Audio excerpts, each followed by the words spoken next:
Have you ever noticed that many Christians feel trapped between two extremes when it comes to money? On one side, they fear becoming greedy. On the other side, they struggle financially and wonder if pursuing wealth somehow disappoints God. But what if that entire way of thinking is wrong? What if the Bible never taught that wealth itself is the problem? What if the real issue is something much deeper that most people never recognize until it starts controlling their decisions? By the end of this video, you will discover what the Bible actually teaches about building wealth without greed. More importantly, you will learn why some people accumulate resources while remaining faithful to God, while others chase money and end up losing far more than they gain. And there is one principle near the end that changes how many successful believers think about wealth forever. Many people live with a quiet conflict. They want financial stability. They want to provide for their family. They want freedom from constant stress about bills and debt. Yet every time they think about increasing their income, growing a business, or building wealth, they feel guilty. Somewhere along the way they started believing that holiness and prosperity cannot exist together. The result is confusion. They work hard but hesitate to grow. They dream big but fear success. They pray for financial breakthrough while secretly worrying that having more money might pull them away from God. The Bible presents a very different picture. Scripture repeatedly warns about the dangers of greed, but it does not condemn wise stewardship, productive work, or responsible wealth building. In fact, throughout the Bible, we see examples of people entrusted with significant resources because they used them faithfully. The issue was never wealth itself. The issue was the condition of the heart. One of the clearest biblical principles about building wealth without greed is stewardship. Jesus frequently taught through parables that involved resources, investments, responsibility, and accountability. In several teachings, faithful servants were entrusted with more because they handled what they already had wisely. The principle is simple.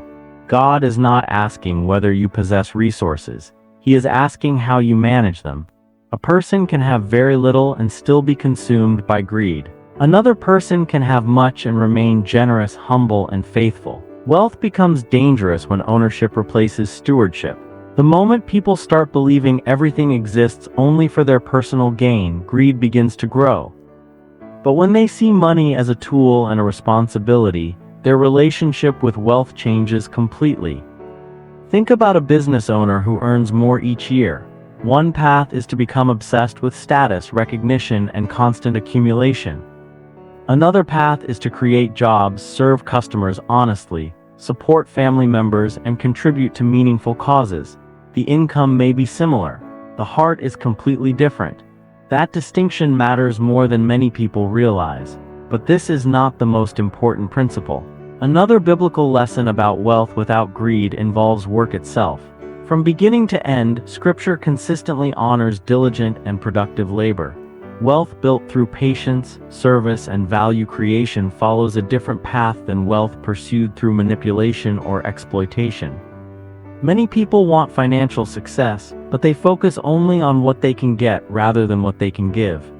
Yet sustainable wealth often grows when people solve problems, serve others well, and create genuine value. Consider someone starting a small business. If their only motivation is money, every challenge feels unbearable. Every customer becomes a transaction. Every setback feels like a personal attack. But when the mission includes helping people, improving lives, and creating something useful, the work gains deeper meaning. Ironically, businesses that focus on serving people often create greater long-term wealth than businesses focused only on extracting profit. There is a detail here that many people overlook. Jesus repeatedly warned about divided loyalties. The danger is not having money. The danger is allowing money to become a master. When financial success becomes the ultimate goal, it slowly reshapes priorities. Relationships become secondary. Integrity becomes negotiable. Peace disappears because enough never feels like enough. Greed always promises satisfaction tomorrow. Yet tomorrow never arrives. One practical way to recognize whether greed is influencing your decisions is to ask a simple question. If your income doubled tomorrow, would your character remain the same? Would you still treat people with respect? Would you still make ethical decisions when nobody is watching? Would you still be grateful? Wealth often reveals what already exists beneath the surface. It amplifies habits, priorities, and values that were present long before the money arrived. This leads directly to another powerful biblical principle. Generosity protects the heart from greed. Throughout Scripture, we see a pattern. People who hold money with an open hand tend to maintain a healthier relationship with wealth than those who cling to every dollar out of fear. Generosity reminds us that money is a tool rather than an identity. It prevents resources from becoming an idol. This does not mean giving recklessly. It does not mean ignoring financial responsibility. Building wealth without greed requires wisdom, wise saving, wise investing, wise planning, wise spending. But generosity creates a safeguard that keeps wealth in its proper place. It constantly reminds us that success is not measured only by accumulation but also by impact. And yet there is one final principle that ties everything together. Many believers think financial freedom begins when they finally reach a certain number in their bank account. The Bible points to something deeper. True financial freedom begins when money loses its power to control your emotions. Some people have little and live with peace. Others have millions and remain trapped by fear, anxiety, and endless comparison. Wealth without contentment becomes an exhausting pursuit. Wealth combined with contentment creates a very different life. A man once spent years building a successful company. In the early days, he worked from a small office with limited resources. Every profit was reinvested. Every decision required sacrifice. As the business grew, so did his income. Friends assumed his greatest challenge would be managing success. Surprisingly, his greatest challenge was protecting his heart.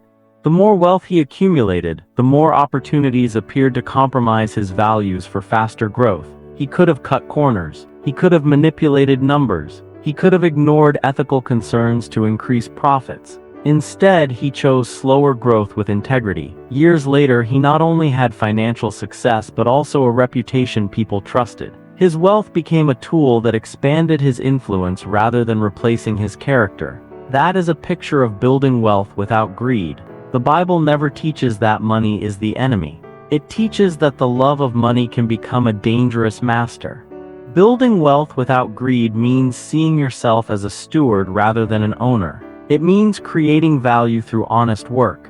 It means refusing to let money become your identity. It means practicing generosity. And it means finding contentment that does not depend on a number in your bank account. When those principles guide your financial decisions, wealth becomes more than accumulation.